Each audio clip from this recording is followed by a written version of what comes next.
هانتوما الحباب، راه هي رائعه، راه ما نقولش لكم جات فنه بالداخل، عرفتي جات ما نقولش لكم معلكه. السلام عليكم الحباب، اش اخباركم؟ لاباس عليكم؟ صحيحه بخير. اليوم غادي نشارك معكم وصفه ديال الحرشه رائعه واقتصاديه. هنا عندي الكاس ديال العبار، وهنا عندي مويها 2 كيسان ديال الماء، انا درتهم هنا في هذه القريعه. عندي نصف كاس ديال الزيت، عندي مليحه، عندي شاسيه من وزن 8 غرام، عندي معلقه ديال السنيده. غادي ناخذ كيف ما قلت لكم هنايا عندي السميده. هنا عندي الكاس كيعبر ليا 250 غرام، غادي ناخذ هذا الكاس اللي فيه 250 غرام ونزيد عليه كاس اخر فيه 250 غرام باش يلاه نحصل على نص كيلو ديال السميده الرقيق. ها هي هنا، ها الكاس الثاني هو هذا.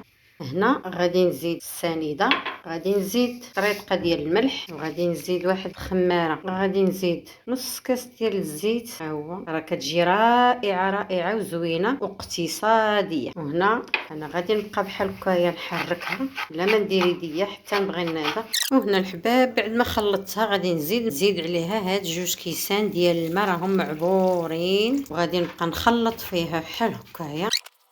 وهنا الحباب بعد ما خويتها قاديت المقيله ديالتي كيف ما شفتوا، راه غادي نبقى بحال هكايا غاديه وكندور فيها، غنقرص بشويه بشويه بشويه بشويه وانا غاديه معاها بحال هكايا كيف ما شفتوا. وغادي نبدا نجمع بيديا. وهنا الحباب بعد ما ساليت الحريشه ديالتي قرصتها صوبتها قاديتها من الجناب. الحباب هذه هي الحريشه ديالتي اللي شاركت معكم، مقاديرها رخاص وعلى قد الوقت وبصحتكم وراحتكم.